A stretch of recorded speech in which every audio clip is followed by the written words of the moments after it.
बलि को गुरुदेव ने कहा था कि बेटा द्वार पर कभी किसी ब्राह्मण का अपमान नहीं कर देना, कोई याचक आ जाए तो उसका अपमान नहीं कर देना, जितना बन पड़े देना पर मना नहीं करना। हम सबको भी नियम जीवन में रखना चाहिए कि प्रयास करना चाहिए, कोशिश करनी चाहिए। कोई याचक आता है घर पर, दरवाजे पर ब्राह्मण आता है, कोई साधु आता है, तो यथा योग्य प्रणाम सम्मान उनका करे। कुछ नहीं, मीठे शब्दों से भी सम्मान हो सकता है। देने के लिए तो हमारी आदत तो ऐसी है, देते इतना सा है पर उसको गाते इतना सा है। इतना गाएंगे कि हमने पता नहीं क्या दे दिया, हमने क्या प्रदान कर दिया, ऐसी कौन सी वस्तु हमने दे दी। ओ गांव में एक नदी पे घाट बनना था, सीढ़ियाँ लगनी थी, सीढ़ियों में ईंट लगनी थी, तो सब ईंट दे रहे थे। गांव वालों से कहा भाई सब अपने अपने घरों से, कोई 1 ट्रॉली ईंट दे रहा है, कोई 10,000 ईंट दे रहा है, कोई कितनी दे रहा है। एक आया बोले मैं आधी ईंट दूंगा, आधी ईंट। अब उन्होंने कहा भाई देखो सब कह रहे हैं, इसकी मना तो नहीं कर सकते, ला भैया तू आधी ईंट दे दे। उसने आधी ईंट दी, उसकी आधी ईंट लगा दी घाट पर। जो घाट बन के तैयार हो गया तो सबसे पहले आ गया वहाँ पे नहाने के लिए, और बड़े गुमान में, बड़ा एकदम चौड़ करके। तो सबने कहा भैया तू इतना, तो ये घाट तू अपना समझ रहा है क्या? बोला हाँ मेरा घाट है, आधी ईंटें इसमें मेरी है। अब ये तो बोले ना कि आधी ईंट मेरी है, बोले आधी ईंट मेरी है। अब सबने कहा फिर तो भैया इसको पूरा ही घाट देना पड़ेगा, जब आधी ईंटें इसकी हैं तो। जब इसने इतना दे दिया तो दो भैया इसको नहलाओ सबसे पहले, इससे ही मूर्त करवाओ। तो यही हालत है, देते आधी ईंट, गाते आधी ईंटें हमारी है। हम लोगों का यही दशा है। पर जब समझ आ जाएगा ना, ये देनहार कोई और है जो भेजत है दिन रैन, लोग भरम हम पर करें जाते नीचे नैन। असल बात यही है कि देनहार कोई और है, सप्लाई पीछे से हो रही है, तब तो जाकर के टंकी में पानी आ रहा है। और टंकी में पानी जब पीछे से ही सप्लाई नहीं होगा तो टंकी कहाँ से पानी दे देगी? तो सप्लाई करने वाले ठाकुर जी हैं, पर थोड़ा थोड़ा जिसको जो भगवान ने दिया है सेवा कार्य में लगाना चाहिए। सेवा कार्य में मतलब मेरा भाव समझिएगा, क्योंकि लोग को बस एक ही बात समझ आती है कि इसका मतलब ये कह रहे हैं पैसा दो। नहीं, तुम्हारे पास जो गुण दिया भगवान ने वो दो, जो गुण दिया।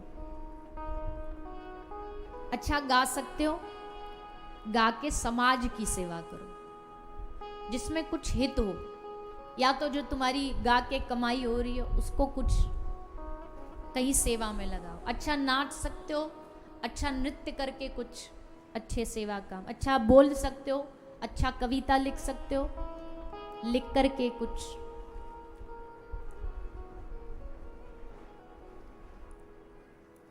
जैसे हम विशेषकर कहते भाई गौ माता की सेवा करो, तो गौ माता की सेवा के कोई एक ही रास्ता थोड़ी है कि भाई धन से ही सेवा होगी।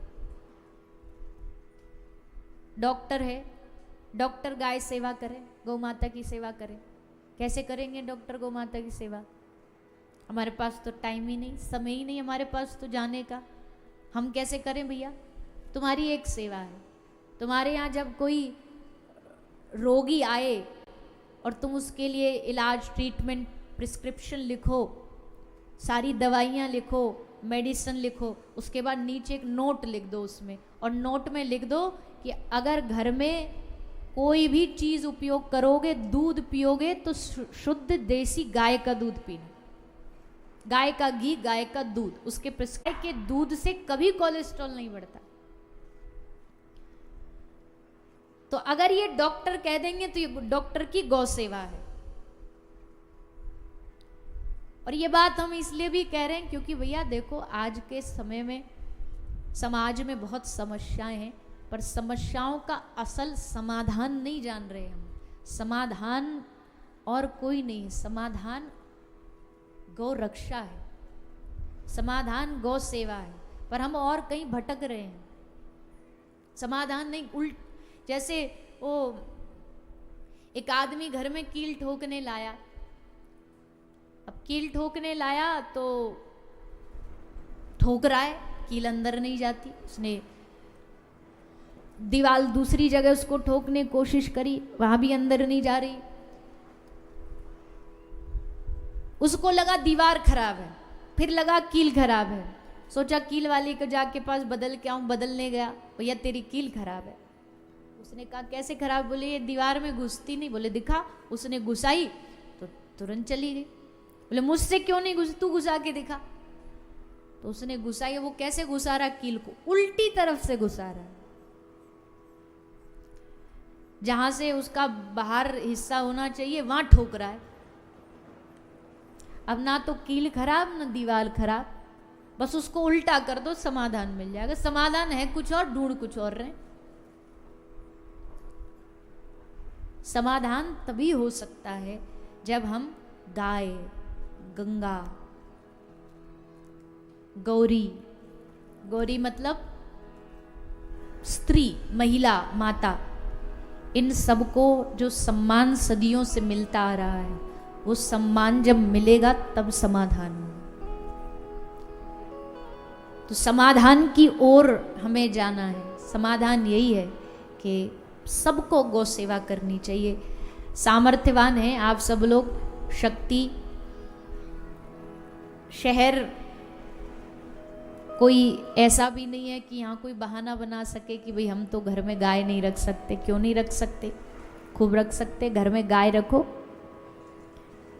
हमारे पास समय नहीं है तो हम गाड़ी रखते हैं, तो एक ड्राइवर भी तो रखते हैं। हम घर में काम के लिए कोई हेल्पर भी तो बुलाते हैं। तो अगर आपके घर में गाय है, कोई मदद करने वाला ग्वालिया मिल जाए या अपने हाथ से सेवा हो, तो वो तो सोने पे सुहागा। पर किसी कारण से चलो कोई नहीं भी बन पा रहा, तो कम से कम घर में गाय तो रहे, कम से कम घर में शुद्ध दूध तो पियोगे। नहीं तो मार्केट का ये जहर पी पी करके पेट में पूरा जहर बन चुका, शरीर पूरा विषैला हो चुका। तो सामर्थ्य सबकी है, पर उस सामर्थ्य को हम पहचानते नहीं, क्योंकि हमें बहाना बना देते हैं।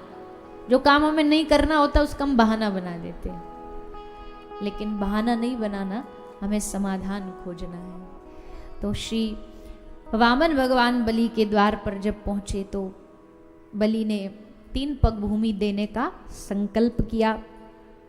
3 पग भूमि तो पूरी हुई नहीं, 2 पग भूमि में भगवान ने अपने शरीर का विस्तारीकरण किया। पूरे शरीर से नभ को नाप लिया, भुजाओं से दिशा को नाप लिया, चरण से नीचे के सब लोगों को नाप लिया। अब 3री पग भूमि बच गई। तो बलि से पूछा बता क्या देगा, नहीं देगा तो नरक में जाएगा। बलि ने सोचा प्रतिज्ञा तो मैं कर चुका हूं, अगर नहीं भी दूंगा तो थप्पड़ मार मार के ले लेगा। इतिहास गवाह है, इसने हमारे वंशजों को पूर्वजों से लिया। और वैसे भी दूसरी बात, गुरुजी भी जो शुक्राचार्य जी, वो भी इनको श्राप दे के जा चुके थे कि तू श्रीहीन हो जा तो धन तो जाना ही जाना है, सब कुछ लुटना तो है ही, अच्छा इन पे लुटा दे। इससे अच्छा लुटना और कहाँ हो सकता है। तो बलि ने कहा कि प्रभु 3री पग भूमि में आप मेरे मस्तिष्क पर अपना चरण रख दीजिए और इस संकल्प को, 3 पग भूमि के संकल्प को पूरा कर दीजिए। भगवान बड़े प्रसन्न हुए, बलि के माथे पर चरण रखा। 3 पग भूमि का मतलब जानते हो क्या होता है?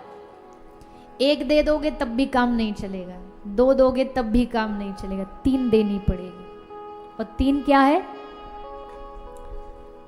तन, मन और धन सब तेरा। तन मन धन सब तेरा, क्या लागे?